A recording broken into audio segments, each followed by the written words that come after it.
Good morning, everybody. Hey, so I woke up this morning super excited because I forgot to shut my door. But anyway, I woke up super excited because I realized that 5 days, that's it. We've got 5 more days of Mercury retrograde, and then we can go back to feeling just a little whatever. I've told you guys 100 times that I thrive in Mercury retrograde. Things are going super smooth for me this morning. Good morning, Andrew. And so everything is just right on point for me right now, but I do see it in everyone else. I mean, it's a little bit of chaos. It's kind of like Las Vegas emergency room on Halloween, like, right? Everybody's just a little bit weird and not having an easy time communicating. But we only have 5 more days of Mercury retrograde, and what's so great about that is that Mercury retrograde ends the day after our full moon, and so we get to set some intentions. The full moon shows up on March 9th. That's going to be fantastic too. I believe it's March 9th. How come I'm doubting myself? Oh well.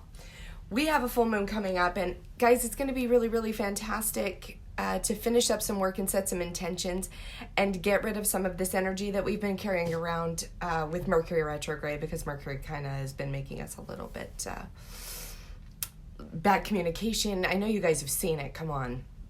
Lots of bad communication and maybe some glitches and speed bumps. I actually used that phrase just the other day. It's like the difference between a speed bump and a roadblock. Mercury retrograde is all about those little speed bumps where it's like harder to communicate and harder to travel. So look forward to that. That's coming up. I feel like I have good news for you because it's just tiny bits of good news right now. Is that today we've got the sun trine the moon, and that means that they're building a little, house together, and they're really connecting. And yesterday we talked about how that was a problem, like when your heart and your head, it wasn't yesterday, it was Tuesday, heart and your head does not match together, and they both want different things. But today we balance into that, which is great because our moon is in Cancer as well, and so we can kind of balance out just a teeny bit. Good morning.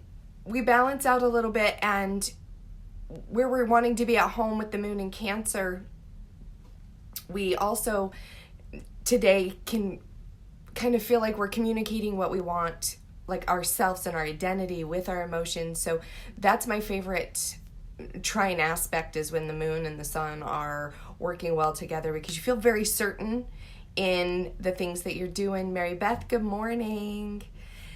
So you feel very certain that you're on the right path today. And that's super important because, again, we talked yesterday, what we focus on, even if it's negative, usually gets the attention, the squeaky wheel, right? And so sometimes it's not the best area in our life, but it's an important area of our life. And today is a really good day to put them together, because we're going to be thinking emotionally about what we want in our identity.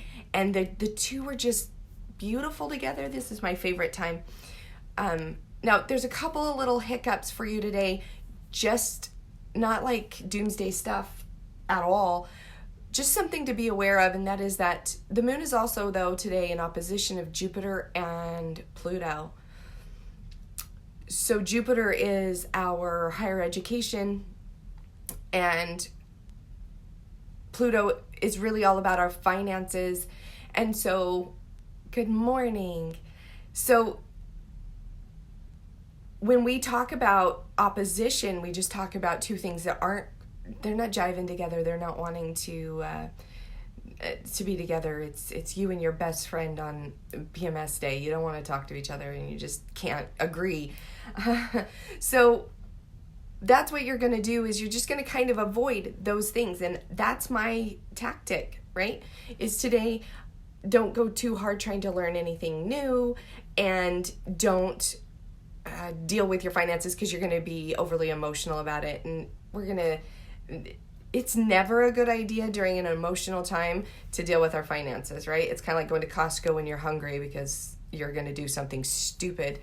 and walk out with a, caseload of whatever that you don't need. I'm not speaking from experience. I would never do that, right? Maybe I did.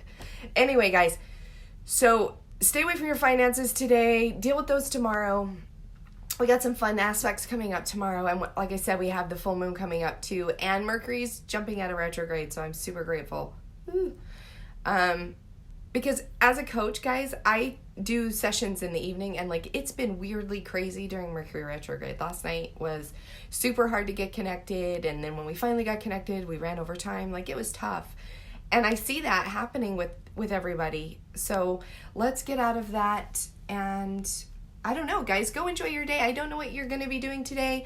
I know I'm going to just go to work and do the same thing. I'm contemplating, though, let's talk about that for a second. I'm contemplating whether or not I'm supposed to drive around town and look for toilet paper.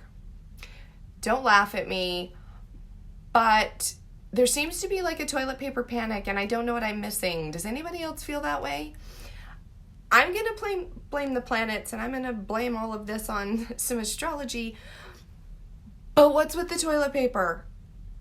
Everybody's buying toilet paper and bottled water and ramen noodles and whatever because there's a flu. Or it's not a flu. I get it. I understand.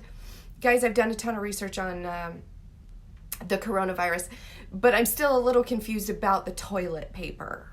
So anyway, if somebody could hop on here, leave me a comment and tell me why I should or should not be going and buying toilet paper. That would be fun to read. And for the most part, I'm probably not going to go stock up on 2 years worth of toilet paper, but tell me if I should. I love you guys. I will see you tomorrow.